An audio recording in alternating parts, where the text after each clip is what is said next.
ஒரு இளைஞனுக்கு அதிகமா கோபம் வந்துகிட்டே இருந்துச்சு. ஒரு நாள் அவனோட அப்பா அவன்கிட்ட சுத்தியலும் நிறைய ஆணியையும் கொடுத்தாரு. இனிமே கோபம் வர்றப்பெல்லாம் இந்த வீட்டுக்கு பின்னாடி உள்ள சுவர்ல போய் ஆணி அடி அப்படின்னு சொன்னாரு. முதல் நாள் 10 ஆணி அடிச்சான். அடுத்த நாள் 7 ஆணி, அதுக்கப்புறம் 5, 2 அப்படின்னு படிப்படியா ஆணியோட எண்ணிக்கை குறைஞ்சிக்கிட்டே வந்தது. கோபமும் குறைஞ்சிக்கிட்டே வந்தது. ஒரு நாள் ஒரே ஒரு ஆணி தான் அடிச்சான். மொத்தமா 45 ஆணி அடிச்சு உள்ள இருந்தது.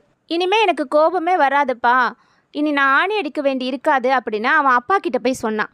இனி கோபம் வராத நாளில் ஒவ்வொரு ஆணியாக பிடிங்க எடுத்துருன்னு சொன்னார். அடுத்த 45 நாட்கள் அவன் கோபமே படாமல் இருந்து அடித்த ஆணி எல்லாத்தையுமே பிடுங்கிட்டான். இனிமே கோபமே வராது, ஆணி எல்லாத்தையும் பிடுங்கிட்டேன்னு சொல்லி அவனோட அப்பாவை அழைச்சிட்டு போய் அந்த செவரை காட்டினான். அதை பார்த்த அப்பா, சுவத்தில் உள்ள ஆணிகளை பிடுங்கி எடுத்துட்ட, அந்த ஓட்டைகளை என்ன பண்ணுவ? உன் கோபமும் இது மாதிரி பல பேரை காயப்படுத்தி இருக்கும் இல்லையான்னு கேட்டார். அந்த இளைஞன் வெக்கத்தில் தலை குனிஞ்சு நின்னான்.